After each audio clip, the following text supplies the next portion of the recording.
ॐ सर्वमङ्गलमाङ्गल्ये शिवे सर्वार्थसाधिके शरण्ये त्र्यम्बके गौरी नारायणी नमोऽस्तुते। ॐ नमो भगवते वासुदेवाय नमः।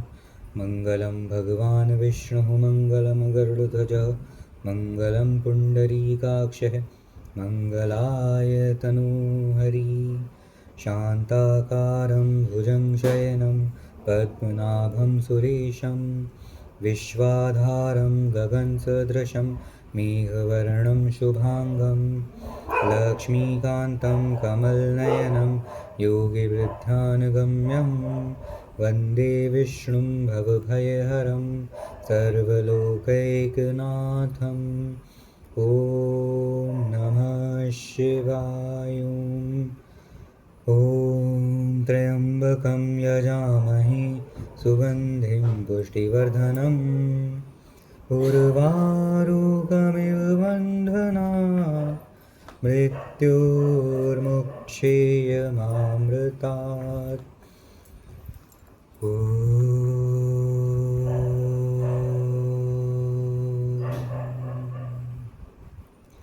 नमस्कार दर्शकों, डिवाइन पाथवेज चैनल पर आपका स्वागत है। आज से हम एक ऐसी जर्नी की शुरुआत करने जा रहे हैं जो हमारी ज़िंदगी को देखने का नज़रिया पूर्णतः बदल देने वाली है। हम शुरू कर रहे हैं हमारे सबसे सीक्रेट और प्रोफाउंड एंशिएंट टेक्स्ट में से एक, कठोपनिषद भाग 1। जीवन में कभी न कभी हम सबके दिमाग में यह प्रश्न आता ही है कि हमारी लाइफ का मुख्य पर्पस क्या है, रियलिटी क्या है और मृत्यु के पश्चात क्या होता है। कठोपनिषद इन्हीं सब प्रश्नों के उत्तर ढूंढता है एक बहुत ही इंटरेस्टिंग वे में, इंटरेस्टिंग डायलॉग के ज़रिए। यह कहानी है एक निडर यंग सीकर नचिकेता की, जो सीधा यमराज, जो मृत्यु के देवता हैं, द लॉर्ड ऑफ डेथ, उनसे संवाद करते हैं। ये सिर्फ फिलॉसफी नहीं है बल्कि सेल्फ रियलाइजेशन का एक प्रैक्टिकल ब्लूप्रिंट है। लेकिन इस इतने गहरे डायलॉग और भाग 1 की कोर स्टोरी में उतरने से पहले हमें अपने माइंड, बॉडी और सोल को प्रिपेयर करना होगा। हमारे वैदिक ट्रेडिशन में किसी भी सीक्रेट स्टडी को शुरू करने से पहले पीस इन्वोक करने का नियम है। इसलिए आज के इस पहले एपिसोड में हम समझेंगे और चैंट करेंगे शांति पाठ। हम बात करेंगे कि यह प्रार्थना क्यों ज़रूरी है, यह एक गुरु और शिष्य के बॉन्ड को कैसे प्रोटेक्ट करती है और कैसे यह हमारी स्पिरिचुअल ग्रोथ के रास्ते से सारी बाधाओं को हटा देती है। तो एक लंबी और गहरी सांस लीजिए, माइंड को शांत रखिए और आइए इस सुंदर जर्नी, इस ब्यूटीफुल जर्नी को साथ में शुरू करते हैं। शांति पाठ। ओम सह नाववतु सह नौ भुनक्तु सह वीर्यं करवावहै तेजस्विनावधीतमस्तु मा विद्विषावहै। ओम शांति शांति शांति। हे परमात्मन, आप हम दोनों गुरु शिष्य की साथ साथ रक्षा करें, हम दोनों का साथ साथ पालन करें, हम दोनों साथ साथ शक्ति अर्जित करें, हम दोनों की पढ़ी हुई विद्या तेजस्वी हो, हम दोनों एक दूसरे के प्रति कभी ईर्ष्या द्वेष ना करें। हे शक्ति संपन्न, हमारे त्रिविध आधि भौतिक, आधि दैविक एवं आध्यात्मिक तापों का शमन हो, अक्षय शांति की प्राप्ति हो। एक तो मुक्तिका कहती है कि 108 उपनिषद मुख्य हैं और कुल ज्ञात उपनिषदों की संख्या 220 से भी ज़्यादा है, पर प्रमुख उपनिषद 11 ही माने गए हैं और मुक्तिका की सूची में कठोपनिषद का स्थान तीसरा है। प्रमुख उपनिषदों में तीसरे स्थान पर अंकित है कठोपनिषद। लेकिन जिन उपनिषदों की प्रसिद्धि सबसे ज़्यादा है, जिन उपनिषदों ने पूरे विश्व को सबसे ज़्यादा प्रभावित किया है, उनमें कठोपनिषद निश्चित रूप से प्रथम स्थान पर है। तो श्री कृष्ण यजुर्वेद से है कठोपनिषद। प्रमुख उपनिषदों में सबसे ज़्यादा उपनिषद हैं ही यजुर्वेद से। और जैसा अभी हमने कहा कि पूरे विश्व में सबसे अधिक जिन उपनिषदों की ख्याति हुई है उनमें से एक है कठोपनिषद। नचिकेता की कहानी ने Ralph Waldo Emerson, Arthur Schopenhauer एवं अन्य ना जाने ऐसे कितने ही जनों को प्रभावित किया है। उपनिषदों में से जो नाट्य रूपांतरण निकले हैं वह भी अधिकांशतः कठोपनिषद से ही हैं। तो कुछ बहुत विशेष है कठोपनिषद में, और आइए इसके बारे में और अधिक जानते हैं। पश्चिम ने ऐसा ग्रंथ पहले कभी नहीं देखा था जिसमें सीधे सीधे मृत्यु का ही सामना किया गया हो, और सामना करने तक तो फिर भी ठीक है, क्योंकि जीवन को लंबा कौन नहीं करना चाहता। पर एक बालक अड़कर खड़ा हो गया है कि मुझे तो मृत्यु का रहस्य ही जानना है। ये बात बहुत नहीं है, एकदम अनूठी। पुरानी जितनी भी सभ्यताएं हुई हैं सब में ही मृत्यु एक देव रूप लेकर के मौजूद तो रही है, पर मृत्यु वहाँ हमेशा एक खतरे की तरह रही है, एक काली छाया की तरह, जिससे बचना अवश्य ही बचना है, जिसको अगर प्रसन्न भी करना है तो सिर्फ इसलिए कि उससे दूर रहा जा सके। कठोपनिषद अनूठा है क्योंकि इसमें मृत्यु सिखाती है। यम के साथ आचार्य शब्द सिर्फ और सिर्फ कठोपनिषद में आता है। यहाँ यमराज नहीं है, यहाँ यम आचार्य हैं। यह बात अपने आप में एकदम अद्भुत है और विलक्षण है। आया ना एकदम मज़ा। यमाचार्य और 3 दिन तक बालक खड़ा हुआ है उनसे मिलने के लिए भूखा प्यासा। कहते हैं कि 3 ही वरदान दूंगा, और पूरी दुनिया की संपदा और राशियां लुटा देने को तैयार हैं उस बालक पर। परंतु वो बालक कहता है, नहीं, मुझे तो अपना रहस्य बताओ। और अब हम जब यात्रा करेंगे नचिकेता और यमाचार्य के साथ, तो उसमें हम पाएंगे कि मृत्यु के सामने खड़ा था नचिकेता, और जीवन का बल्कि अमरता का रहस्य लेकर के आ गया। तो बहुत अद्भुत होने वाली है ये यात्रा, और इसीलिए भी क्योंकि यहाँ एक कथा भी है। सिर्फ सूत्र और सिद्धांत नहीं है, एक कथा भी है। यहाँ पर आपको रिश्तों के, संबंधों के तार भी देखने को मिलेंगे। क्रोध, ग्लानि, पश्चाताप, मोह भी मिलेगा, और निस्वार्थ प्रेम भी देखने को मिलेगा। तो यात्रा शुभ, रोचक, शायद रोमांचक होने वाली है। कठ जो शब्द है अपने आप में ही बड़ा विलक्षण है। कठ वहीं से आता है जहाँ से कठिनाई आती है। कठ माने चुनौती, माने समस्या, माने मुश्किल, दुर्गमता एवं दुस्साध्यता। और भी अर्थ हैं। अब कठ एक मुनि भी हुए हैं, तो उनके नाम से भी संबंधित हो सकता है, इसमें कोई संदेह नहीं है। लेकिन मुझे कठ शब्द का यही अर्थ ज़्यादा सटीक लगता है, क्योंकि मृत्यु से बड़ी कठिनाई दूसरी हो ही नहीं सकती किसी भी मनुष्य के लिए। आपके सामने यदि 2 कठिनाइयाँ रख दी जाएं, प्रथम की जो भी आप बड़ी से बड़ी बता दीजिए, अपनी ज़िंदगी की बड़ी से बड़ी कठिनाई रख दी जाए, और उसके ही बगल में एक और एक कठिनाई रख दी जाए कि अगले ही क्षण में आपकी मृत्यु होने वाली है। ज़्यादा बड़ी कौन सी घटना हो जाएगी? तो कठोपनिषद मुश्किल का उपनिषद, चुनौती का उपनिषद है। तो आगे बढ़े हम अपनी यात्रा पर। तो उपनिषदों का एक बड़ा ही सुंदर नियम है कि आरंभ हमेशा शांति पाठ से होता है, और कठ उपनिषद का शांति पाठ भी अत्यंत सुंदर एवं अनूठा है। ठीक है, तो है आप सबके पास शांति पाठ? सब लोग खोल लीजिए, सब एक साथ पढ़ेंगे। फिर पहले 1 मिनट देख लीजिए, उच्चारण स्पष्ट कर लीजिए, फिर एक साथ पढ़ेंगे उसको। ओम सह नावतु सह नौ भुनक्तु सह वीर्यं करवावहै तेजस्विनावधीतमस्तु मां विद्विषावहै। ओम शांति शांति शांति। तो गुरु और शिष्य दोनों एक साथ प्रार्थना कर रहे हैं। शुरुआत ही होती है ओम के बाद सह। सह माने साथ में, हम दोनों की एक साथ रक्षा करो। किसको प्रार्थना करी जा रही है वह अभी स्पष्ट नहीं है।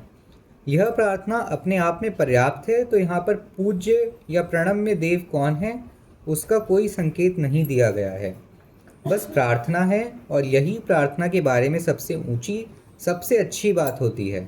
जब भी प्रार्थना का कोई विषय होगा तो प्रार्थना में कामना होगी। जब भी प्रार्थना का कोई विषय होता है तो उसमें अवश्य ही कोई ना कोई कामना छुपी होती है। इसी को समझाने वाले ऐसे कहते हैं कि भीतर की कामना ही बाहर प्रार्थना का विषय बन जाती है। यहाँ किसी से भी प्रार्थना नहीं करी जा रही है, बस और बस प्रार्थना है। किसी के प्रति प्रार्थी नहीं है, गुरु और शिष्य बस प्रार्थी हैं। तो प्रार्थना शब्द ही अपने आप में बड़ा अर्थ रखता है। प्र अर्थ यानी कि बड़ा अर्थ, साधारण अर्थ माने कामना और बड़ा अर्थ माने प्रार्थना। साधारण अर्थ में जो अर्थी है, अच्छा शब्द है अर्थी। साधारण कामना में जो कामनाकार है वह अपने आप को बढ़ाने बचाने की मांग करता है। कहता है मैं जैसा हूँ मैं वैसा ही और ज़्यादा हो जाऊँ, परंतु मैं जैसा हूँ मेरे रास्ते में जो अड़चने हैं वो हट जाएं। मैं जैसा हूँ मुझे सुरक्षित रखने के लिए कोई कवच मिल जाए। यह साधारण कामना होती है। इसको कहेंगे अर्थ। इसी से निकला है स्वार्थ, स्व और अर्थ, स्वार्थ। ठीक है, तो दो ये सिरे हो गए अहम की गति के, प्रार्थ और स्वार्थ। स्वार्थ माने जब अहम अपने आप को पहले बचाने और फिर बढ़ाने हेतु गति करे वह स्वार्थ कहलाता है। और जब अहम अपने ही लिए अपनी निरर्थकता जानते हुए अपने मिटने हेतु गति करे उसे हम प्रार्थ कहते हैं। तो यहाँ बात मिटने की हो रही है, मिटने की, ठीक है, यह प्रार्थना है। और मिटने का जो सबसे अच्छा और ऊंचा प्रतीक वेदांत में मिलता है वो है प्रणव। प्रणव माने ओम, जिसको ओमकार भी बोलते हैं। प्रार्थना माने अहम की कामना मिटने हेतु, और मिटना बहुत सुंदर और एकदम संक्षिप्त तरीके से ओम में हमारे सामने आता है। तो जैसे हम कहते हैं ना कि नचिकेता ने 3 दिनों तक यम से मिलने हेतु प्रतीक्षा की और फिर 3 ही वर भी प्राप्त हुए, उसी तरीके से ओम में चेतना की 3 स्थितियों का अतिक्रमण है। और प्रकृति में भी हम कहते हैं कि 3 ही गुण होते हैं। ठीक है, तो 3 जो चेतना की परिस्थितियां होती हैं उनमें अपनी अपनी सत्ता होती है, और ओम जहाँ समाप्त होता है वहाँ पर वो सारी सत्ताएं मिट जाती हैं। ठीक वैसे जैसे प्रार्थना में प्रार्थी मिट जाता है। तो ओम से शुरुआत हो रही है हमारा शांति पाठ की प्रार्थना।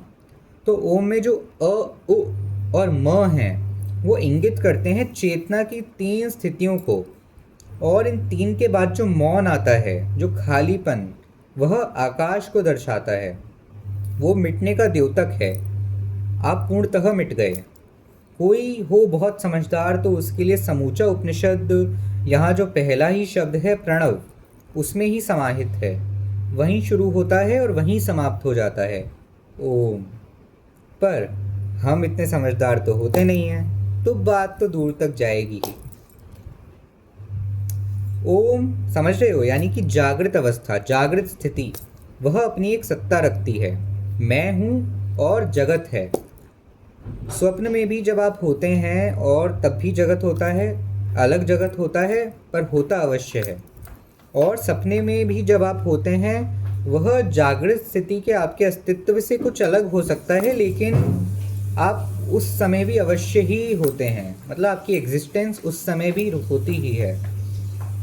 अभी जैसे आप मेरे समक्ष बैठे होंगे, मुझे सुन रहे होंगे, भले ही किसी काम में व्यस्त होंगे पर अवश्य मेरी बातों पर कुछ ना कुछ ध्यान तो दे ही रहे होंगे। सपने में हो सकता है कि आप हाथी हों, कुत्ता हो, बिल्ली हो, सर्प हो, या कोई पुराना राजा हो, या आज का कोई खिलाड़ी ही ना हो, कोई कलाकार, संगीतकार हो, कुछ भी हो सकते हैं, लेकिन होंगे ज़रूर। या कुछ अगर चल रहा है सपने में जिसमें आप नहीं हैं, तो जो भी कुछ चल रहा है आप उसके दृष्टा हैं। और निर्लिप्त दृष्टा कोई होते नहीं, क्योंकि सपने में जो कुछ हो रहा होता है उसका आप पर भावनात्मक असर पड़ता है। तो आपकी कुछ सत्ता सपने में भी रहती है और सपने में भी कुछ दृश्य रहते हैं, माने एक जगत रहता है। और जो तीसरी स्थिति होती है वह होती है चेतना की, सुषुप्ति। उसमें भी आप होते ही हैं।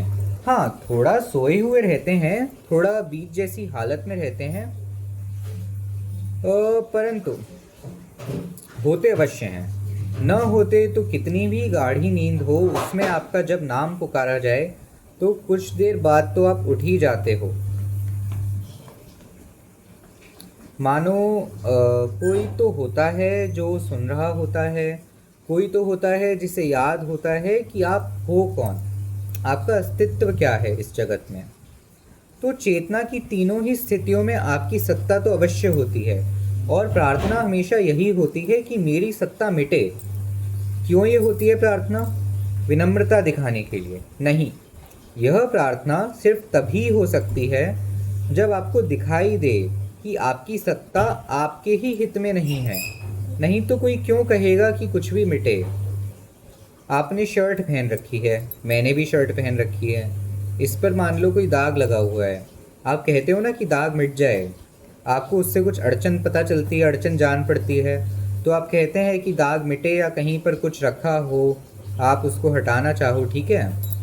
मान लो ये जो हॉल है, और अभी यहाँ जैसे मैं आपके लिए वीडियो रिकॉर्ड कर रहा हूँ, और मान लीजिए इस वीडियो को शूट करने से पहले यहाँ पर कुछ रखा हुआ है। जैसे मान लीजिए कि ये अंगूठी रखी हुई है, ओके, और आप उसे हटाना चाहो। इससे क्या पता चलता है? उसको हटाने से जो होने जा रहा है वह बेहतर हो पाएगा, ठीक है ना। अब मान लो ये वीडियो मैं रिकॉर्ड कर रहा हूँ, अब आप ये तो नहीं कहेंगे कि लाइटें हटा दो, कैमरा हटा दो, या जहाँ पर मैं बैठा हूँ वहाँ से आसन हटा दो, ऐसा तो कोई भी नहीं कहेगा। पर हर वीडियो को रिकॉर्ड करने से पहले कुछ जो अनावश्यक होता है वो हटा दिया जाता है।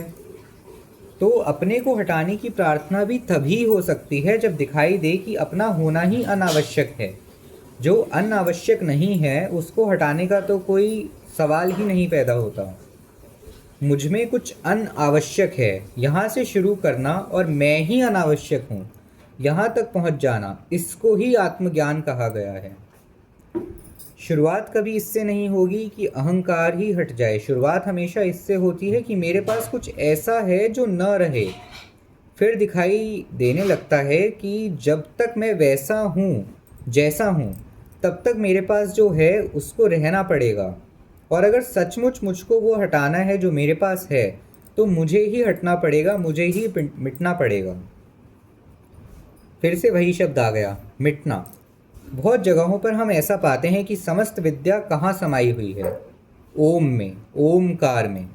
सारे शास्त्रों का सार क्या है? ओम। बहुत जगह पाते हैं, क्योंकि ले देकर के बात इतनी सी तो है ही कि मिटना है, हटना है। ले देकर बात इतनी सी तो है कि चेतना पर बोझ है और सिर पर कुछ भार सा रहता है। जहाँ कुछ अनुभव नहीं भी होना चाहिए वहाँ कुछ अनुभव हो रहा होता है, प्रतिपल हो रहा होता है। जहाँ कोई विचार ही नहीं आना चाहिए वहाँ भी विचार आ रहा होता है। खेल सारा हटाने का ही है, मिटाने का ही है। अपनी ही मुक्ति की राह पर जो अड़चने हों उनको हटाना है, यही सारा खेल है, इसी में सब कुछ समाहित है। तो अपने आप को हटाना है, और यह भी दिखाई दे रहा है कि बड़ी अतार्किक हो जाएगी यह बात अगर मैं कहूँ कि मुझे स्वयं को ही हटाना है। क्योंकि अगर मैं खुद को हटा रहा हूँ तो हटाने के लिए मैं तो मौजूद हूँ ही, तो मैं हटा कहाँ? अगर मुझे ही खुद को हटाना है तो हटाने वाला कौन है? मैं ही तो हूँ। हटाने के लिए ही सही मुझे मौजूद तो रहना ही पड़ेगा। तो ये तो फिर गणित ठीक ही नहीं बैठता। अहंकार को जमे रहने का अच्छा बहाना मिल गया। क्या है बहाना? मैं अभी अपनी सफाई कर रहा हूँ, अभी अपने आप को हटाने की नई विधि खोज रहा हूँ, कुछ और युक्ति कर रहा हूँ जिससे मैं हट पाऊँ। तो यहाँ पर फिर आती है प्रार्थना। अहंकार कहता है जितना मैं कर सकता था करा, समझ गया हूँ कि मेरा होना गैर ज़रूरी है, अनावश्यक है। मैं अपने ही सर का बोझ हूँ, अतिरिक्त हूँ, अनावश्यक हूँ, बिल्कुल। लेकिन इतना समझने के बाद मैं अपने आप को कितना भी हटा लूँ, कितना भी मिटा लूँ, थोड़ा सा बचा तो रह ही जाता हूँ। तो जो थोड़ा सा बचा रह जाता हूँ ना, उसके हटने के लिए करी जाती है प्रार्थना।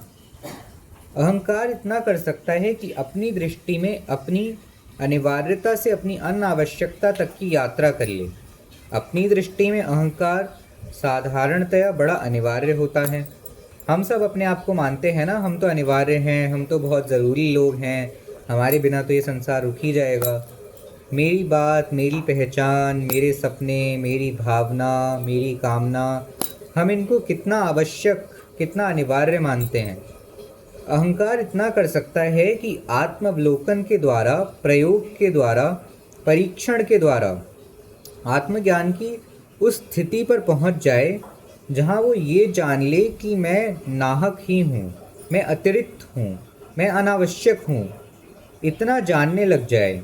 लेकिन इतना जानने के बाद भी जानने वाला बचा रह तो गया ना, मैंने जाना। वो जानने वाला बचा ही रह जाता है। वह मैं की भावना अभी भी बची रह जाती है कि मैंने इस बात को जाना। तो सब कुछ हटा दो तो भी हटाने वाला बचा ही रह जाता है। सब कुछ काट भी दो तो भी काटने वाली तलवार बची रह जाती है। झूठ अपना देख लिया तो भी झूठ को देखने वाला वह तो बचा ही रह जाता है। और सच की पहचान यह है कि सच को झूठ कहीं दिखता ही नहीं।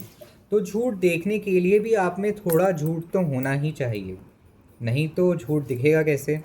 और झूठ देखना ज़रूरी भी है, नहीं तो झूठ को हटाना नामुमकिन है। थोड़ा झूठ बचा रह जाता है, तब बारी आती है प्रार्थना की। वही शांति मंत्र या शांति पाठ कहलाता है। प्रार्थना वो शुरू से ही कह रही है, मुझे हटना है, मुझे हटना है। और अद्भुत है कठोपनिषद का शांति पाठ, क्योंकि हटने के विरुद्ध जो अहंकार गहरे से गहरे और सूक्ष्म से सूक्ष्म उपाय करता है, वो यहाँ पहले ही प्रत्याशित है। अहम जान चुका है कि मैं ऐसा हूँ, मैं ऐसा करने जा रहा हूँ, और प्रार्थना कर रहा है ऐसा हो नहीं। बड़ी ही विचित्र बात है। आप अगर जानते ही हो कि आप क्या करने जा रहे हो तो मत करो ना भाई।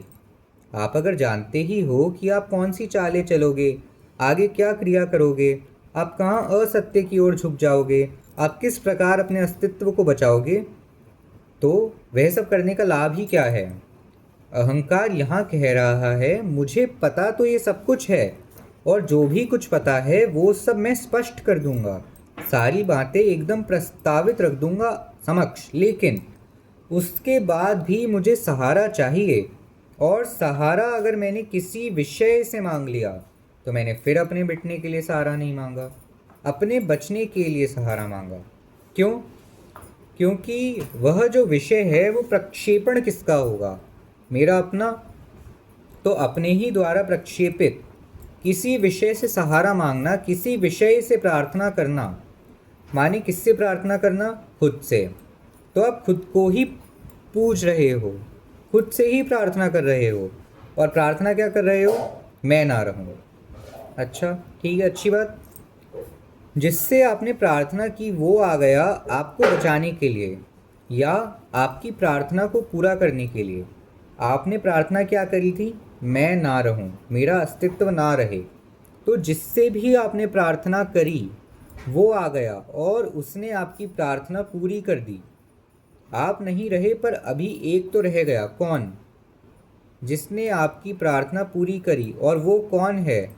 वो स्वयं आप ही हो। तो आप गए किधर? तो जो सकाम पूजा होती है, सकाम प्रार्थना होती है, वो तो करी जा सकती है किसी मनोकृत विषय से। पर जहाँ पूजा ही यही हो, जहाँ मांगा ही यही जा रहा हो कि मैं निरंकार हो जाऊं, अस्तित्व ही ना रहे, निरहंकार होना, अस्तित्व ही समाप्त हो जाना, वहाँ पर किसी विषय से पूजा नहीं करी जा सकती, प्रार्थना करी ही नहीं जा सकती। तो छोटा कुछ आपको चाहिए हो तो किसी विषय से मांग लेना। वो विषय कोई भी हो सकता है, किसी व्यक्ति से मांग लेना, किसी आराध्य देव से मांग लेना। लेकिन अगर जो सबसे ऊंची बात है और सबसे आखिरी चीज़ है वही चाहिए हो तो उसको किसी से मत मांगना। इतनी विनम्रता रखना कि कह दो कि मैं अगर इतना होशियार होता, इतना समझदार होता जानता कि किससे मांगना है तो किसी से क्यों मांगता, खुद ही सब कर लेता ना। तो मैं मांग तो अवश्य रहा हूँ, लेकिन किसी से नहीं मांग रहा हूँ। बस मांग है, और मांग भी यही है कि मैं ना रहूं, मेरा अस्तित्व ही ना रहे। ये मांग करने से पहले मैंने एक शर्त पूरी कर दी कि मैं जो अधिकतम कर सकता था मैंने कर लिया, और जब अब करा नहीं जा सकता तो अब मांग रहा हूँ। जहाँ तक मैं आ सकता था आ गया, इसके आगे अगर मैं जाऊँगा तो मैं ही जाऊँगा। बचा रह जाऊँगा तो कोई भी फ़ायदा नहीं होगा, कोई भी लाभ नहीं होगा। एक बार मैंने कहीं पर लिखा था, if you are silent you still are. यदि आप मौन हैं तो भी आपका अस्तित्व है। और खेल सारा किस बात का है कि जो मेरा होना है, मेरा अस्तित्व है, वह ही ना रहे। मैं कुछ भी बन जाऊं, मैं तो बचा हुआ हूं ना। तो बात कुछ बनने की नहीं है, बात मिटने की है। आया कुछ समझ? दो चीज़ों पर हमने चर्चा करी, एक प्रार्थना क्या है, दूसरा ओमकार। अब आगे बढ़ते हैं और देखते हैं, ओम सह नाववतु, हम दोनों की एक साथ रक्षा हो। अब ये क्या बात है? गुरु और शिष्य दोनों मिलकर के प्रार्थना कर रहे हैं कि हम दोनों की एक साथ रक्षा हो। यह बहुत महत्वपूर्ण और बड़ी मनोवैज्ञानिक बात है। इसको हमें गहराई से समझना पड़ेगा। हमने कई बार बात करी है कि सब कुछ समझना है तो इन तीनों के संदर्भ में समझ लो, ठीक है। हमने कहा अहंकार होता है और उसके पास चुनने के लिए एक तरफ सत्य होता है और दूसरी तरफ असत्य होता है। एक तरफ आत्मा होती है और दूसरी तरफ माया या फिर प्रकृति होती है, ठीक है। फिर हमने कहा कि अहंकार कोई एक चीज़ तो होती नहीं है, ये तो खंडित होता है और इसी का एक सिरा होता है जो आत्मा की ओर आकर्षित होता है, और इसी के अन्य कई सिरे होते हैं जो प्रकृति की ओर आसक्त होते हैं। आत्मा की ओर जो आकर्षण होता है उसको हम प्रेम कह देते हैं, प्रकृति की ओर जो आसक्ति होती है उसे हम मोह कह देते हैं। तो गुरु कौन है? जिसके सामने बैठ कर के सीखा जा रहा हो, वो गुरु जो शिष्य के साथ एक स्वर में प्रार्थना कर सकता है, वो गुरु कौन है? वह है हमारी आत्मा। अब यूं तो आत्मा गुरु होती है, लेकिन आत्मा तो निर्गुण होती है, और निर्गुण से सगुण सीख पाए ये मामला तो थोड़ा कठिन है, और नाम ही कठोपनिषद है, कठिनाई का उपनिषद।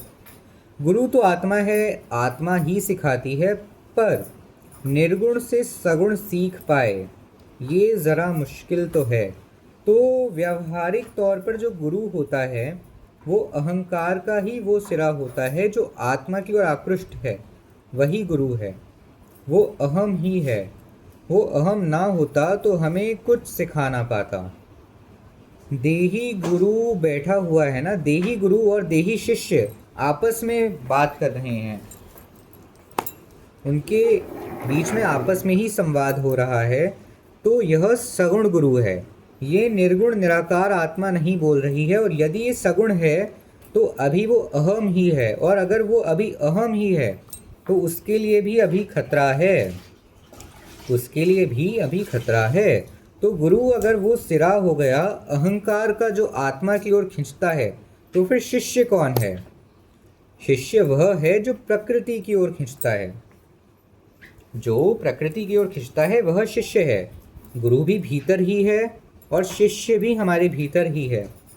और शिष्य को जो खतरा है वह क्या है? वह खतरा यह है कि वह प्रकृति में ना फंस जाए। शिष्य को खतरा यह है कि गुरु खींचे तो कहीं ऐसा ना हो कि वो द्वेष में भर जाए और किसी तरह से गुरु की ही कुछ वो हानि कर दे, क्योंकि जाना तो उसको दूसरी दिशा में था, खींच उसे दूसरी दिशा ले जा रही है। तो दोनों को ही इस प्रक्रिया में एक खतरा है। गुरु के लिए खतरा यह है कि गुरु वो सब कुछ जान चुका है जो शिष्य ने अभी तक नहीं जाना। तो गुरु को किसी बिंदु पर यह लग सकता है कि जो बात इतनी सरल है, स्पष्ट है, उसको बताने में मैं क्यों समय व्यर्थ करूं, मैं क्यों समय लगाऊं, और शिष्य इतनी अड़चन खड़ी करता है, इसको क्यों और कितना समझाऊं। गुरु को जैसे ही ऐसा प्रतीत होगा तो गुरु गुरु नहीं रह जाएगा, अतः गुरु की रक्षा भी ज़रूरी है। और शिष्य में तो गुरु के प्रति द्वेष आए, यह बात एकदम ही प्राकृतिक है। और जब शिष्य में गुरु के प्रति द्वेष आएगा तो वह शिष्य और ज़्यादा गहरे गड्ढे में गिर जाएगा। तो इसीलिए शिष्य की रक्षा भी आवश्यक है। उसमें द्वेष ना आ जाए, वह अपनी चाल ना चलने लग जाए, अपने तर्क ना गढ़ने लग जाए, तो फिर दोनों मिलकर कहते हैं ओम सह नावतु, हम दोनों की रक्षा हो। ये जो सीखने सिखाने की प्रक्रिया है, इसमें हम दोनों ही खतरे में हैं। दोनों के लिए खतरे थोड़े अलग अलग जान पड़ते हैं, अलग अलग तरीके के हैं, लेकिन खतरे तो दोनों के लिए ही हैं ना। तो इसीलिए हम दोनों गुरु और शिष्य, हम दोनों की रक्षा हो। आगे जो होने जा रहा है वह कोई साधारण काम नहीं है, साधारण कृत्य नहीं है। मृत्यु से गुजरना है। मृत्यु से ज़्यादा भयंकर अहंकार के लिए कुछ होता ही नहीं है। तो अहंकार किसी भी तरह की प्रतिक्रिया कर सकता है। मृत्यु से गुजरना माने क्या? ज्ञान की जो प्रक्रिया है वही है मृत्यु से गुजरना। ज्ञान का क्या अर्थ होता है? इस झूठी मान्यता से मुक्त हो जाना कि तुम अभी भी जीवित हो। इस झूठी मान्यता को हटा देना कि प्रकृति द्वारा संचालित जो तुम्हारी गतिविधियां हो रही हैं उनको ही जीवन कहते हैं। यही ज्ञान है। जैसे हवा चलती है, जैसे पानी बहता है, उसी तरीके से तुम पाँव से गति करते हो, उसी तरीके से हाथों से गति करते हो, जैसे इस वक्त मैं कर रहा हूँ। और उसी तरीके से मानसिक गतिविधि करते हो, उसी तरीके से भीतर हृदय और फेफड़ों वे भी गति करते हैं, और विचार और भावनाएं भी गति करते हैं। उनकी गति तो अत्यंत तीव्र होती है। और इन्हीं गतियों को हम मान लेते हैं कि हम जीवित हैं। तो ज्ञान आपको दर्शाता है कि जीवित हो नहीं। ये सब तो प्राकृतिक कृत्य हैं, प्राकृतिक काम हैं, चलते रहते हैं। इनसे जीवित कैसे मान लें भला आपको? तो ज्ञान का अर्थ ही होता है फिर जीवन के मिथ्यात्व को देखना। माने ज्ञान ही मृत्यु है। ज्ञान आपको दिखा देता है कि जिंदा तो हो ही नहीं। ज्ञान मार देता है, मिटा देता है। जहाँ कहीं भी ज्ञान की प्रक्रिया चलेगी वहाँ समझ लो कि आप मृत्यु के सम्मुख आओगे ही आओगे। और अहम के लिए मृत्यु से भयानक कुछ और हो ही नहीं सकता। तो माने ज्ञान बड़ा भयानक होता है। अहंकार के लिए ज्ञान अत्यंत ही भयानक होता है। अब हमें समझ में आ रहा है ज़्यादातर लोग ज्ञान शब्द से इतना घबराते क्यों हैं। ज्ञान शब्द से घबराते ही नहीं हैं, कुछ लोग ज्ञान शब्द को ताने की तरह भी इस्तेमाल करते हैं। और कुछ तो ऐसे भी होते हैं जो ज्ञान शब्द को गाली की तरह इस्तेमाल कर देते हैं। अगर कोई आपसे कहे कि आप ज्ञानी हो तो इस बात की संभावना बहुत कम है कि उसने ये बात आपकी प्रशंसा में बोली हो। ज़्यादा संभावना तो यही है कि उसने ताना मारा है या फिर व्यंग्य कसा है। अहम ज्ञान से घबराता है क्योंकि ज्ञान मृत्यु जैसा होता है। तो चूंकि उपनिषद में ज्ञान पूरा खुलेगा और मृत्यु के माध्यम से ही खुलेगा, इसीलिए गुरु शिष्य आपस में बैठ कर के पहले ही, जैसे समझिए कि कहते हैं ना, कृपया सीट बेल्ट बांध लीजिए। और ख़ास तौर पर इसीलिए क्योंकि मौसम ख़राब होने जा रहा है और मौसम ख़राब होने की आशंका है। तो आगे मौसम ख़राब होने जा ही रहा है और इसीलिए कई तरह के शांति पाठ हैं। जो मुख्य उपनिषद हैं उन्हीं में 4-5 अलग अलग तरीके के शांति पाठ हैं। कठ उपनिषद का अनूठा है क्योंकि यहाँ मौसम जितना ख़राब होने जा रहा है उतना अन्य उपनिषदों में बिल्कुल नहीं होता। तो शुरुआत में ही गुरु शिष्य दोनों मिलकर के कह रहे हैं कि हमें बचाओ, और शिष्य भर नहीं कह रहा है। यहाँ मज़ेदार बात समझो, कुछ तो हैं गुरु भी कह रहे हैं कि हमें बचाओ। ओम सह नहावतु, सह नौ भुनक्तु। सह माने साथ, नौ माने हम दोनों, और भुनक्तु माने हम दोनों का ही पालन पोषण संवर्धन करो। जिससे भी प्रार्थना हो रही है हम दोनों ही साथ साथ आगे बढ़ें। भाव यह है कि साथ न छूटे, और साथ दोनों ओर से छूट सकता है। शिष्य के पास भागने के पर्याप्त कारण हैं और गुरु के पास भागने के पर्याप्त कारण हैं। मृत्यु सामने आए और शिष्य ना घबराए, ऐसा भला कभी हो सकता है? और गुरु अगर किसी भी क्षमता का है तो वो शिष्य पर तो मौत बनकर ही गिरेगा। और शिष्य किसी भी तरीके से अपनी ज़िंदगी को बचाने के लिए कुछ ना कुछ इधर उधर अवश्य ढूंढेगा, भागेगा, अपने लिए कहीं ना कहीं से कुछ संजीवनी ढूंढ कर लाएगा। गुरु एक माहौल बनाएगा, वो उस माहौल से बाहर कुछ खा पी कर आ जाएगा। ये किसी तरह से छटपटाहट में अपने प्राण बचाने के प्रयास तो हैं, ठीक है। शिष्य की अड़चन प्राकृतिक है, वो आनी ही आनी है, और उपनिषद सुनने के लायक है। शिष्य आत्मज्ञान में बहुत आगे तक स्वयं ही पहुंचा हुआ है, परंतु इस बात का पूर्व अनुमान नहीं लगाया जा सकता आगे जो है आशंका है, गड़बड़ है, खतरा है। नहीं तो जो साधारण जीव होते हैं वो जब ज्ञान की प्रक्रिया में प्रवेश करते हैं तो उन बेचारों को तो पता भी नहीं होता, कहते हैं फंस गए, क्या हो गया। पुरानी एक कहावत है इस्लाम की तरफ से। एक साहब थे, उनको भेज दिया गया था कि जाओ ज़रा ऐसे ही नमाज पढ़ कर आओ। तो वो भी हंसी खुशी आ गए, बोले हाँ अच्छी बात है, देखते हैं नमाज क्या होती है, 5 मिनट का काम है, निपटा देंगे। नमाज पढ़ने आए थे 5 मिनट को बस, उनको पकड़ लिया गया। बोले अरे 30 दिन के रोज़े तो रखने ही होते हैं। रोज़ा माने व्रत, उपवास। कहावत चल पड़ी है कि आए थे नमाज को, रोज़े गले पड़ गए। तो जो साधारण जीव होते हैं जब वो ज्ञान की प्रक्रिया में प्रवेश करते हैं, विशेषकर वेदांत, तो उन्हें पता ही नहीं होता कि काहे में प्रवेश कर रहे हैं। वो तो ऐसे ही आ जाते हैं कि अपना टहलते हंसते बैठ जाते हैं, फिर धीरे धीरे कुछ होने लगता है। 6 महीने साल भर में तो उन्हें पता लगता है कि कहाँ फंस गए भाई। जब तक पता लगता है कि फंस रहे हैं तब तक पता चलता है कि भागने की हालत नहीं रही। जब तक भाग सकते थे तब तक पता नहीं चलता। जिस समय पता लग जा रहा है कि फंस रहे हैं उतना भागने में अक्षम होते जा रहे हैं तो शिष्य तो भला गुस्साएगा ही। वास्तव में ईमानदारी की बात यह है कि ज्ञान की प्रक्रिया में शिष्य को धोखा देना आवश्यक है, उसके बिना ज्ञान घटित हो ही नहीं सकता। थोड़ा और शुद्ध करके बोलूं तो शिष्य को धोखा होना आवश्यक है, क्योंकि आप जब प्रवेश करते हो तो कोई तरीका ही नहीं है कि आपको पहले ही पूरे तरीके से साफ साफ सूचित किया जा सके कि आगे क्या होने वाला है। पूरी कोशिश करके भी, संपूर्ण प्रयास करने के बावजूद भी आपको बता दिया जाए तो भी शब्द कम पड़ेंगे। कैसे बताया जाए आपको कि भीतर से टूटना क्या होता है? कैसे बताया जाए आपको कि एक स्थिति ऐसी आती है जब आप समझ ही नहीं पाते कि भागना बेहतर है कि रुकना? ना ना ना, बेहतर से तो ऐसा लगता है जैसे दो प्यारे विकल्प सामने हैं। भागना बदतर है कि रुकना बदतर है, ये आपको कैसे अग्रिम रूप से सूचित कर दिया जाए? बताया भी जाए तो भी आप समझोगे नहीं। आप कहोगे ऐसा क्या बता रहे हैं कि आगे कुछ बहुत खौफनाक होने वाला है। देख लेंगे, हम भी मर्द के बच्चे हैं भाई। अब बच्चे हो कि क्या हो यह तो आगे पता चलता है, और दोष किसी का नहीं, बताया तो गया। समझ में आ रही है मेरी बात?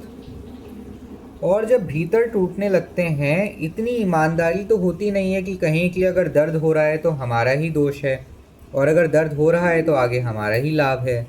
इतनी हम में कहाँ ईमानदारी। जब दर्द होता है तो किसी ना किसी पर तो आरोप लगाना ही पड़ेगा, भड़ास निकालनी ही पड़ेगी, किसी ना किसी को तो दोषी ठहराना ही है। तो भला दोषी कौन बचेगा? ना गुरु ही बचेगा। तो गुरु महाराज इसीलिए शुरू में ही प्रार्थना कर रहे हैं कि भाई बचा लो हमें, सीधे यम से सामना कराने जा रहा हूँ। आखिरी ज्ञान है बिल्कुल, एकदम ऊंची बात। शिष्य इसमें फनाए नहीं, ऐसा तो होना ही नहीं है। तो पहले ही गुरु ही प्रार्थना कर ले कि बचा लेना भाई। आया समझ? अपनी स्थिति का आप लोग थोड़ा ख्याल कर लो। देखो यहाँ पर जो शिष्य है वो उच्चतम कोटि का है, नचिकेता, और तब भी यह पूर्व विदित है, माने पहले से पता है कि क्रोध उठेगा, द्वेष उठेगा। कह रहे हैं यहाँ पर माँ विद्वेषा वह, विद्वेष ना हो, विद्वेष उठेगा। माँ माने ना हो, विद्वेष ना हो, क्योंकि विद्वेष तो आना ही आना है, बल्कि ज़्यादा खतरनाक स्थिति तब है जब विद्वेष ना आए, विद्वेष नहीं आए। विद्वेष माने विरोध, द्वेष माने क्या होता है? नफरत, किसी के प्रति शत्रुता का भाव। राग का विपरीत द्वेष। राग माने आकर्षण, द्वेष माने विकर्षण। बल्कि अगर विद्वेष न उठे तो ज़्यादा खतरे की बात है। इसका मतलब कुछ हो ही नहीं रहा।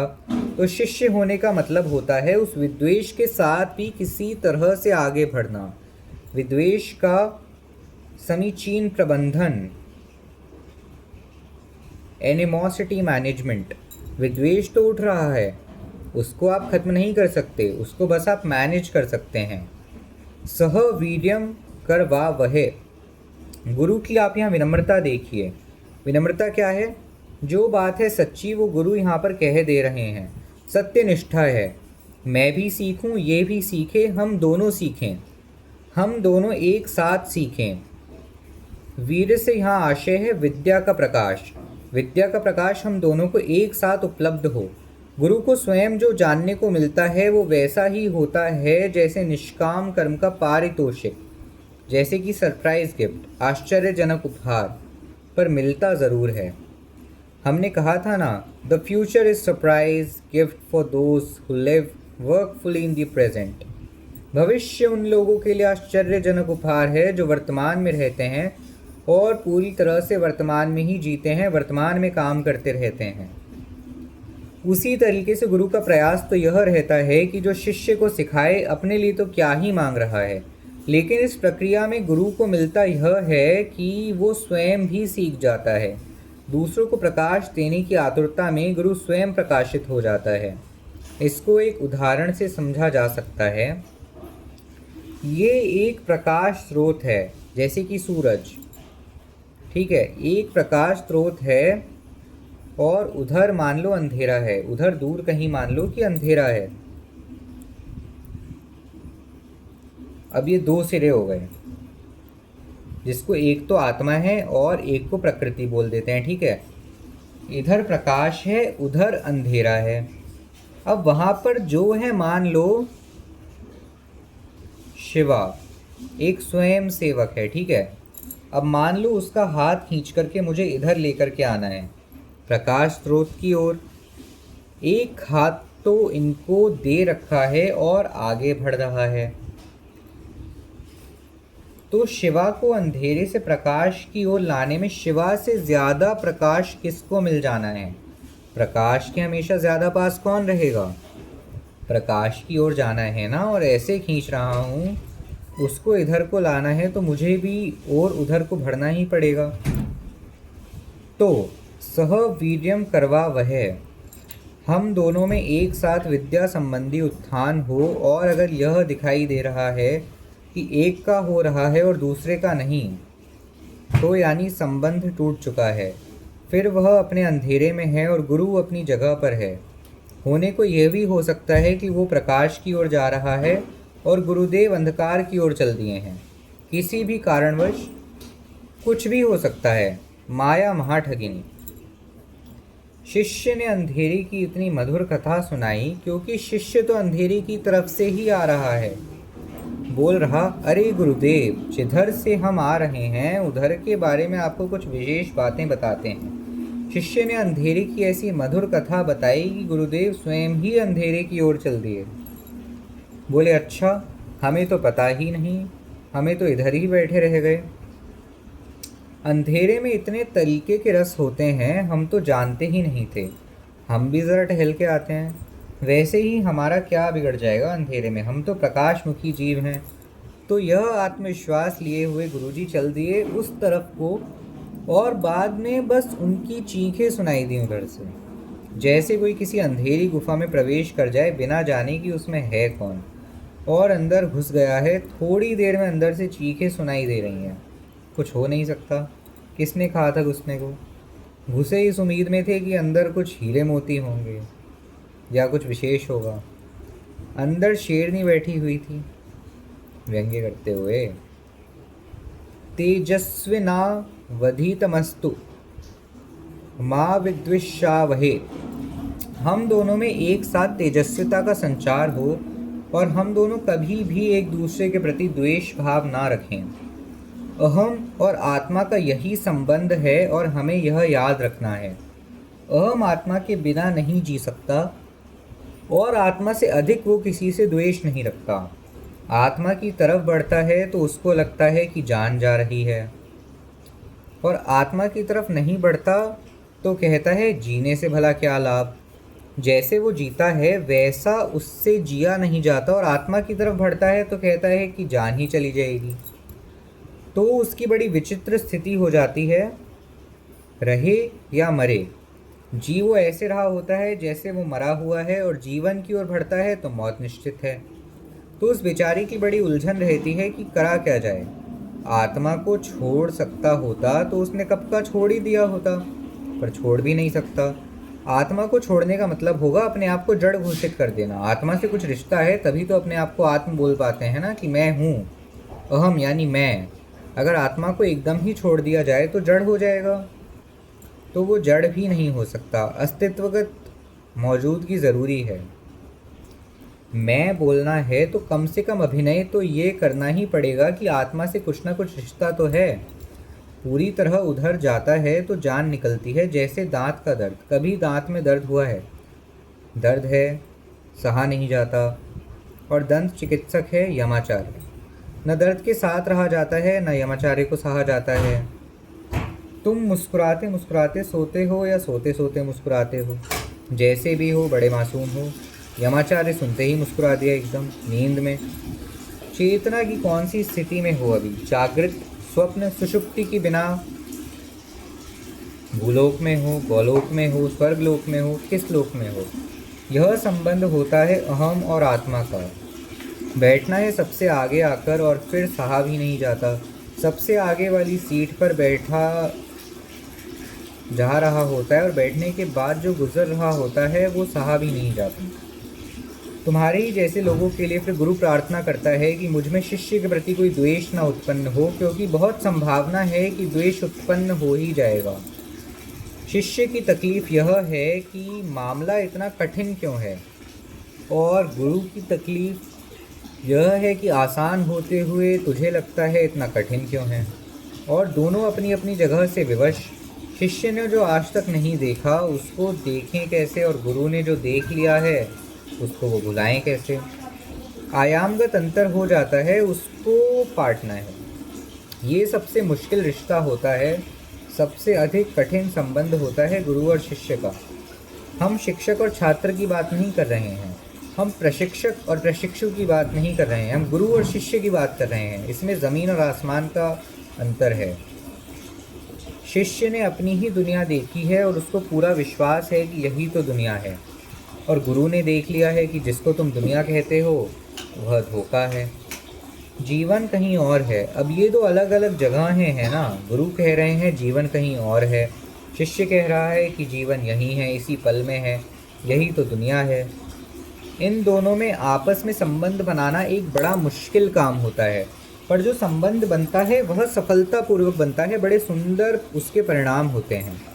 कठोपनिषद उन परिणामों में से एक है, और इस यात्रा पर आप साथ रहेंगे तो संभव है कि उस परिणाम में आपकी भी कुछ हिस्सेदारी, साझेदारी हो पाए। ओम शांति शांति शांति। तीनों तरीकों के ताप या कष्ट हटें। उपनिषदों का उद्देश्य ही यही है, मनुष्य को दुख से मुक्त करना। अच्छे से देख लीजिए, यहाँ पर किसी भी आराध्य को प्रसन्न करने की कोई चेष्टा नहीं है। अगर यहाँ कोई आराध्य है आप चौंकेंगे तो उसका नाम है मनुष्य, क्योंकि जो कुछ किया जा रहा है वो मनुष्य के खातिर किया जा रहा है। दुख में कौन है? मनुष्य। तो ये सारे प्रयास, सारी चेष्टा किसके लिए है? मनुष्य के लिए। तो उपनिषद पूरी तरीके से हमारे लिए हैं, वो किसी और के लिए नहीं हैं। उपनिषद इसलिए हैं कि समाज व्यवस्था बनी रहे, है ना। इसलिए उपनिषद इसलिए है कि धर्म का संगठन ठीक से चले, सुचारू ढंग से चले। उपनिषद इसलिए है कि कोई ईश्वर है, भगवान है, उसको प्रसन्न करना अत्यंत आवश्यक है? नहीं। उपनिषद इसलिए है ताकि मनुष्य की कामना पूर्ति हो सके? नहीं। उपनिषद पहली बात मनुष्य के लिए है, दूसरी बात मनुष्य को मुक्ति दिलाने के लिए है, और किसी के लिए भी नहीं है। उपनिषद धर्म के बाकी जो अंग होते हैं वह अनिवार्य नहीं है कि मनुष्य के लिए हों। उनमें बहुत बातें रहती हैं, बहुत जगहों पर हो जाता है कि मनुष्य की ज़िंदगी इसलिए है ताकि वो किसी ऊपरी शक्ति को प्रसन्न कर सके। आप बहुत जगह ऐसा पाएंगे, पढ़ेंगे कि बंदे तुझे तो दुनिया में भेजा ही इसलिए गया है ताकि तू अपने मालिक को खुश कर सके, उसकी सेवा कर सके, उसकी प्रार्थना करे, इबादत करे। उपनिषदों में ऐसा कुछ भी नहीं कहा गया है। वो कह रहे हैं तुम्हें पृथ्वी पर किसी और के लिए नहीं भेजा गया है, कोई भेजने वाला नहीं है, तुम ही अंत हो। अंत माने मंजिल, डेस्टिनेशन। तुम ही मंजिल हो, टारगेट हो, उद्देश्य हो। मैन इज़ द ऑब्जेक्टिव, मनुष्य ही उद्देश्य है और यहाँ कोई उद्देश्य नहीं है। और जो मैन है, मनुष्य है, उसकी बेहतरी किस में है? ये उपनिषदों ने पहचान लिया। उसकी बेहतरी कामना पूर्ति में नहीं, उसको निष्काम कर देने में है। कामना की पूर्ति में नहीं, कामना से मुक्ति में है। तो ये दो बातें याद रखनी है कि उपनिषद इसलिए नहीं है कि आप पर कोई और प्रसन्न हो जाएगा या किसी और का कोई हित सध जाएगा या कोई वरदान मिल जाएगा। उपनिषद सीधे सीधे सिर्फ मनुष्य के लिए हैं। और दूसरी बात, अगर वो मनुष्य के लिए हैं तो मनुष्य की इच्छाएं पूरी करने के लिए नहीं है, मनुष्य को उसके अहम तत्व से अवगत कराने के लिए हैं, उससे मुक्ति दिलाने के लिए हैं। ये उपनिषदों का औचित्य है। अब 3 प्रकार के ताप कौन से होते हैं? आधि भौतिक, आधि दैविक एवं आध्यात्मिक। बात करते हैं आधि भौतिक तापों की। आधि भौतिक ताप क्या है? जिनका कारण पता हो। भौतिक, दिख रहा हो कि ये रहा कारण, मुझे कारण पता हो, कारण हो नहीं, कारण पता हो। कारण पता हो माने मुझे लगता है कि मुझे कारण पता है। उदाहरण के लिए, हाथ में दर्द है और आपको कारण पता है कि आपका हाथ दीवार से टकरा गया था तो इसलिए दर्द हो रहा है। अब उसके पीछे कारणों में जाओगे तो और बहुत सारे न जाने क्या क्या कारण निकल आएंगे। लेकिन आपके संतोष के लिए आपको इतना पता है कि आपके हाथ में दर्द इसलिए है क्योंकि आपका हाथ दीवार से टकरा गया था कुछ क्षण पूर्व। इतना आपके लिए जानना पर्याप्त है कि हाँ, हाथ में दर्द है क्योंकि दीवार से टकरा गया था। यह आधि भौतिक ताप है। या आप परेशान हो क्योंकि आपका पैसा चोरी हो गया। तो कोई पूछे कि क्या परेशानी है, क्या समस्या है, तो बोलो पैसा चोरी हो गया। और पैसा चोरी हो गया उसका भी कारण बता दोगे कि यहाँ पर कुछ कानून व्यवस्था ठीक नहीं है इसीलिए। या ये कि मैंने ज़रा सी लापरवाही कर दी थी तो कोई आकर उठा ले गया। यह आधि भौतिक ताप है। अब बात करते हैं आधि दैविक ताप की।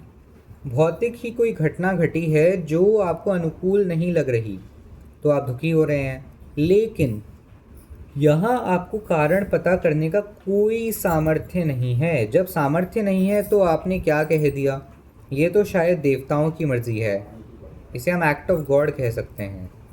मैं नहीं जानता कि क्या हुआ। जब मनुष्य नहीं जानता तो उस चीज़ में वो फिर अपनी धार्मिक कल्पनाएं ले आता है अपने अज्ञान को छुपाने हेतु। उदाहरण के लिए, आपको नहीं पता कि सूर्य ग्रहण क्यों होता है तो आप सीधे सीधे यह नहीं बोलोगे कि सूर्य ग्रहण मुझे पता ही नहीं कि क्यों होता है। आप क्या बोल दोगे? और भारत में ही नहीं, दुनिया की सब सभ्यताओं में ग्रहण को लेकर के कहानियाँ बनाई गई हैं। ये होता है, वह होता है, फलाना ढिमकाना देवता है वो बीच में हाथ लगा देता है, फलाना कोई कुपित हो गया तो उसने ऐसा कर दिया, ये कर दिया, वो कर दिया। ये बहुत रोचक बात है कि कहीं भी ये नहीं कहा गया है कि हमें पता ही नहीं है। कहीं भी यह नहीं कहा गया कि हमें नहीं पता। पृथ्वी सूर्य के इर्द गिर्द घूमती है या सूरज पृथ्वी के। कभी किसी ने नहीं कहा कि हमें नहीं पता, सब ने कहा हम बताते हैं। और कैसे घूमती है वो भी बता दिया गया। बोले सूरज आता है घूमने के लिए, सूरज छोटी चीज़ है, पृथ्वी बड़ी चीज़ है, और सूरज के पास एक रथ है, उसमें 7 घोड़े जुड़े हुए हैं। सब पूरा बता दिया, एक एक बात बता दी। कोई नहीं निकला जो बोल दे कि हमें नहीं पता। यह तो आधि दैविक ताप है वो भी प्राकृतिक कारणों से ही। लेकिन आपको कारण चूंकि पता नहीं है इसलिए आप देवों को कारण बता देते हो, कहते हो कि वो उसकी वजह से हुआ, उस विषय की वजह से हुआ। जैसे कि आज से अगर कुछ 100 साल पहले आपको कोई बीमारी लगी होती, बैक्टीरियल, जीवाणुक, तो वो आधि दैविक ताप माना जाता। आज के समय में वो बीमारी कौन सा ताप मानी जाएगी? आधि भौतिक। फिर आता है आध्यात्मिक ताप। उपनिषद वास्तव में उनके ही लिए हैं जिनको ये आध्यात्मिक ताप है, क्योंकि उपनिषदों से उनको कुछ मिल ही नहीं जाने वाला है, जो अभी आधि भौतिक आधि दैविक स्तर पर ही अटके हुए हैं। जिसके लिए जीवन की समस्या ही यही है कि नया मोबाइल फ़ोन लेना है और पैसे पूरे नहीं पड़ रहे हैं, वो उपनिषदों के पास आकर भला क्या ही करेगा, उसको क्या ही लाभ होगा। ऐसा नहीं है कि उपनिषद उसे लाभ बिल्कुल ही नहीं देंगे, पर उपनिषदों तक उसके आने की संभावना अत्यंत कम है। उपनिषदों से लाभ उसको ही मिलता है जिसको ताप होता है बिना किसी कारण के। आधि भौतिक आधि दैविक दोनों में कारण छुपा हुआ होता है कि यदि कोई व्यक्ति परेशान है तो उसके पीछे कोई ना कोई कारण तो अवश्य ही रहा होगा। आध्यात्मिक ताप का कोई कारण नहीं होता। आप दुखी हो बिना किसी वजह के, बेचैनी है, पर कोई पूछे कि इसका कारण बताओ, इसकी वजह बताओ, आप बता नहीं सकते, उसे कहते हैं आध्यात्मिक ताप। जितना आप अपने आप को जानते हो उतने में ताप के कारण का कुछ पता नहीं लग रहा है। तो ताप निश्चित रूप से आप जितना जानते हो स्वयं को, उससे आगे कहीं पर बैठा हुआ है, तो वो आध्यात्मिक ताप है। आध्यात्मिक ताप के लिए उपनिषदों के अलावा कोई अन्य दवाई नहीं है, कोई अन्य उपचार मौजूद नहीं है। आधि भौतिक ताप ऐसा है कि उपनिषदों से तो चला ही जाएगा बिल्कुल, उपनिषद तो हर ताप की काट है, लेकिन आधि भौतिक ताप और चीज़ों से भी चल जाता है, भले ही थोड़ी देर के लिए संतुष्टि मिल जाती है। आपका आधि भौतिक ताप हमने कहा इसलिए था कि आपको नया मोबाइल फ़ोन लेना है, नहीं मिल रहा। आप उपनिषदों की क्षरण में आ जाएं तो वहाँ तो ये हो जाएगा कि देखो, अपने आप से पूछो कि तुमको चाहिए किस लिए, सचमुच चाहिए भी था कि नहीं चाहिए था। और ये सब बातें आप अपने आप से पूछो तो उससे हो सकता है कि आपके भीतर जो जलन हो रही है वह ठंडी पड़े।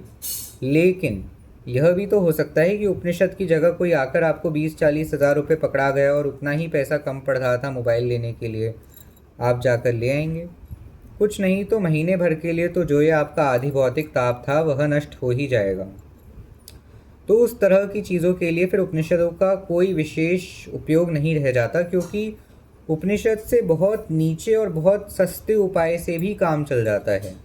इसी तरीके से आधि दैविक ताप है, वो भी है तो भौतिक ही स्तर का। आप परेशान हो, आपको बुखार आ रहा था, कोई कारण नहीं पता चल रहा था, तो आपने कह दिया था ये ज़रूर आधि दैविक है। अब जैसे बुखार बिना बताए आया था वैसे ही बिना बताए वो चला भी गया, मिट गया, समाप्त हो गया ताप, बिना उपनिषद के ही मिट गया। बहुत तरह की होती हैं बीमारियां, आती हैं, कुछ दिनों तक रहती हैं, कुछ हफ्ते परेशान करती हैं और फिर स्वयं ही चली जाती हैं। तो मिट गया ना ताप। उपनिषद तो लगे भी नहीं। उपनिषद विशेषतया उन पर प्रभावी होते हैं, उनके लिए लाभकारी होते हैं जिनके पास बेचैन होने की, क्षुब्ध होने की कोई ना कोई वजह मौजूद नहीं होती, लेकिन वो फिर भी बेचैन होते हैं। बाकी दोनों प्रकार के ताप अन्य माध्यमों से, अन्य उपायों से भी नष्ट किए जा सकते हैं, मिटाए जा सकते हैं। आध्यात्मिक ताप ऐसा है जो उपनिषद के अलावा किसी अन्य तरीके से नहीं मिटाया जा सकता है।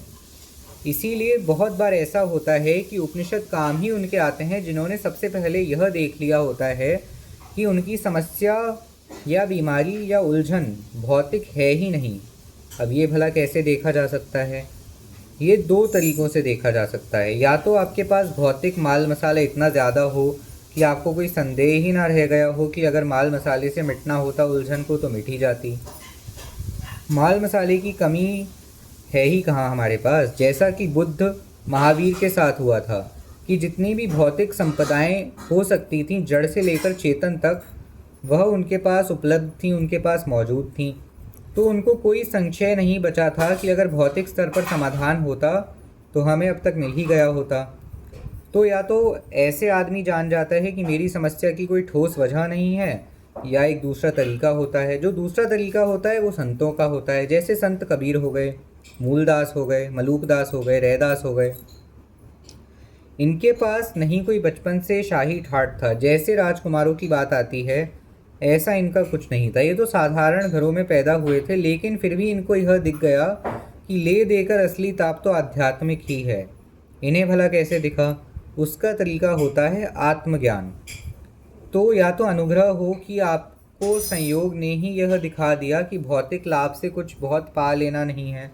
आप ऐसे घर में पैदा हुए जहाँ पर किसी प्रकार की कोई कमी नहीं थी, तो पैसे से लेकर ज्ञान से लेकर के और हर प्रकार के अनुभव तक जो भी कुछ आप चाह सकते थे वो आपको शुरुआत से ही मिला। तो तो फिर आप जान गए कि आदि भौतिक और आदि दैविक तो मामला है ही नहीं, समस्या आध्यात्मिक है। या तो ऐसे होता है या फिर ऐसे कि आपने जीवन का इतना सुंदर, इतना गहरा, इतना सूक्ष्म विश्लेषण किया कि उससे आपको पता चल गया कि आदमी की जो मूल समस्या है वो तन की नहीं, अपितु मन के सुख की भी नहीं होती, वो कोई और ही समस्या होती है।